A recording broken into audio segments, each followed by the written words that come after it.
Hey, Shalom, Akim, Shalom. First thing and foremost, I'd like to give all praises and glory and honor that's due to Yahweh, Ba'ashem Yahweh Shai, Ba'ashem Rakakwadash. I'd like to give double honors to the elders and the apostles of Great Millstone. Peace and blessings and salutations to the hopeful elect. News in the gospel, broad, lifting up the standard of Yahweh, Ba'ashem Yahweh Shai, wherever they may be. This is titled that Temptations is coming to us all. Okay, temptations is coming to us all.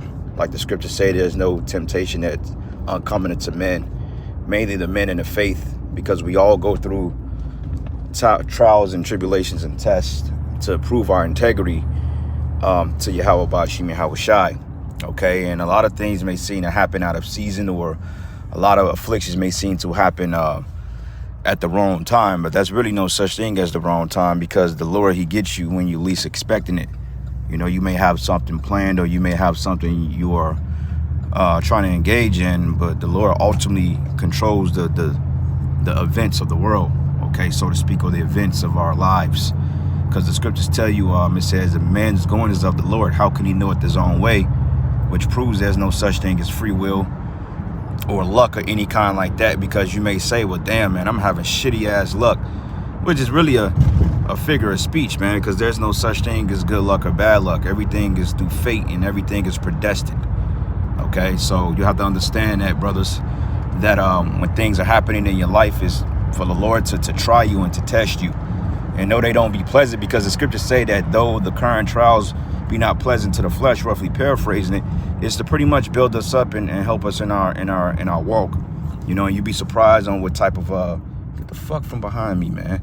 You'd be surprised on what type of lessons and what type of character you build doing your trials and your tribulations, man. You know, sometimes it may seem like you're learning the same lesson 3 or 4 times, but really it's something you got to get out of it, and it's something that the Lord wants you to see. Okay, because it's easy to get complacent and to give up and say, fuck this, or why me, that woe is me spirit. Okay, and account of that, as far as enduring, is reading the book of Job. You know, Job didn't understand why he was being afflicted, because he understood that he was perfect with the Most High. Like when Satan came and tempted him, the Most High was like, well, have you considered my servant Job, who is perfect and upright? You know, and it said Job never sinned with his lips.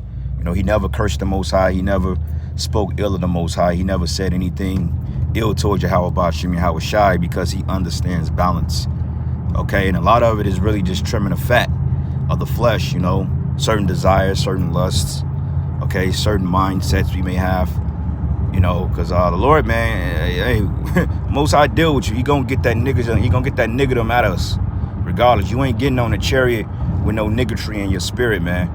I mean, yeah, you're gonna have fleshly temptations, and you're gonna have things in the flesh that we all, you know, have going on in our lives that may seem out of whack at times, but overall, your mindset is gonna be there of a pure spirit. Okay, because Yahweh Ba'ashem Yahweh Shai, he's not going to deliver niggerdom. Okay, he's not going to deliver men with adultery on his mind, or a man that's thinking about worshiping other gods, or a man that's not fully engrafted in this thing. You're not getting on the chariots by accident, man. Okay, you get on the chariots, you're going to be proven, because the scriptures say he endured to the end, the same shall be saved. All right, I don't understand this guy, this patrol guy. Like, he just came from my complex, and all of a sudden, like, now he's behind me. I'm in one lane, and then he in the next lane, and he get behind me type shit. What I think he's doing, honestly, if he don't hop on this highway right here, honestly, what I think he's doing, because I like to warm my car up in the morning before I come out and drive it, so I don't fuck up the water pump and flood the engine. But basically, I think what he was doing, he was profiling me. So, you know, these motherfuckers, man, you know, he probably was reading my plates and shit like that. He's probably profiling me, because 9 times out of 10, he see me go in and out of my place, because we got like a security task force around there, man. So he's probably just profiling and seeing who the hell I am, because all of a sudden now he's back in my lane, you know. But I'm gonna play with him a little bit, you know. Let's play, see what you're gonna do, see if you're gonna, matter of fact, I'm gonna slow down for you, see what you're gonna do.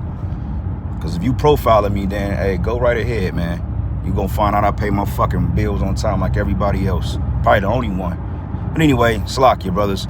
But yeah, man, ain't no nigga them getting on the chariots, okay? No niggas are getting on the chariots. So yeah, man, the trials we go through now is better to suffer them and get built up through your afflictions before that time come, because guess how the 2/3 are going to get their crown?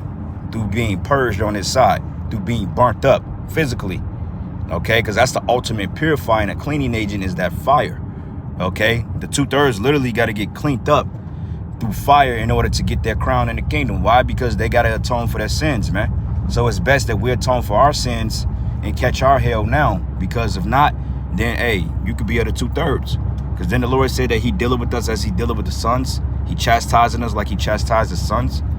So that's good when you're going through shit that may seem out of whack, but it's nothing strange concerning the fiery temptations, man.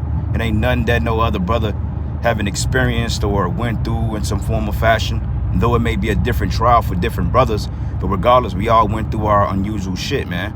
You know, like 2022, this has been a crazy year by far. And I believe every brother in this thing have called hell, holy hell. Okay, but it's to the point that the hell that we caught was durable. We were still able to proceed forth and go and maintain. Okay, because the scriptures say that the Lord ain't gonna put nothing on you that you can't bear. But a lot of times, if you get caught up in your affliction and you get caught up by it, it's because you let Satan come in. Okay, because that's his job, to come in to discourage you, to tell you like you ain't a man in the Lord. You ain't a man in the Lord. You feel sick. You feel down. You ain't got no confidence. Satan to play on those little mindsets in order to get you to waver. And when he waver, and when you waver, then hey, you gonna get overthrown. Because then how should I say that? Hey, we gotta be like the stone that the water beat it upon a rock, but it couldn't move. But those that built their foundation on sand, the water came and beat upon it and took it away.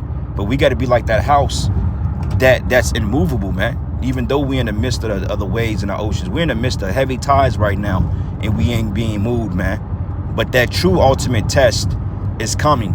That big flood is coming. That big wave, in the form of the New World Order, in the form of martial law, in the form of being forced to take that MOTB. You know, those things are coming, man, and that's gonna determine whether you've built your house on a stony foundation or on a solid foundation, I may add. Okay, and that's a test that I think about every single day. I always ask myself, would I be ready? Would I be ready? Because honestly speaking, when you think of it in the flesh, it's terrifying, man. Your fleshly aspect, like, I don't know how the fuck I'm gonna stand up to a million troops, niggas surrounding my house with all types of weapons, tanks, you know, being thrown in prison, being mistreated, being fed bullshit, man, being thrown in prison with a bunch of murderers. If you think about it in the flesh, it's very terrifying. It's very unnerving. The fact of what they want to do to us, getting your head put in a guillotine. And I'm gonna do a response to Apostle Gabar's video. I've been doing a little research on that Operation Garden Plot, and it ain't too much I found on YouTube, so I may have to go through alternative sources. But Operation Garden Plot, I like them kind of lessons, man, because it puts you in a real state of mind. Okay, not saying that the things we teach about is not on point. Everything we teach puts you in that real state of mind. But this is the reality, the creme de la creme, when shit get real. You know, and that's my love interest mainly in this truth, is that coming hour of temptation, man. Them troops, the martial law. You know, because as a kid and as I was coming up, before I found out the truth, I always was fascinated with eschatology, which eschatology goes into the study of the end times. I used to just sit in the bookstore for hours and read books all day and just build my knowledge up on these times, man. And when I came into the truth, it complemented. I'm like, oh shit, this is shit that makes sense on why I was into this stuff. And now, you know, when I met the brothers, they was talking about World War III and all this shit. And that shit resonated in my spirit, man. Because in my mindset, I was ready for the Lord to come back before I came in the truth. I'm like, let's get this shit over with. I'm ready to get in the kingdom, you know. But anyway, Salakia. See what brothers typed on his comment, Beezy. Yep, this is the book of KC Prophet. Shalom, bro. How about you, man? How about Shabrakatah, bro? Hey, Akia, bro.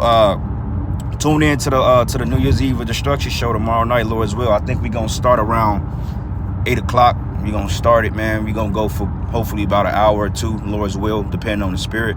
We got a lot of ground to cover, man. But yeah, man, tune in and you know, support. Hit us with some precepts, man, you know, and we give you a shout out, bro, you know, if you know, if it's in your spirit to do so. This is 1 Peter 5:9, and it reads, it says here, who's resist steadfast in the faith. It says, knowing that the same afflictions are accomplished in your brethren that are in the world. That's right, man. We all go through our bullshit. We all go through our strange dealings, so to speak. We all go through it, man. It ain't nothing new. You know, we all going through some crazy shit, man. You know, unusual shit. This year has been very unusual for me, on the real. It's the hardest year I've ever had in the truth. 2022, 2023, you know, hey, whatever comes with it, we just got to deal. We got to bear that shit, man. You know, we'll be all right if we keep the Lord first. I got faith in that. And it's temporal. That's what gets me through, knowing that this shit is temporary. But anyway, I'm going to end it there. All praises and glory and honor that's due to Yahweh Shai. Shalom and the Baba Ball. Shalom.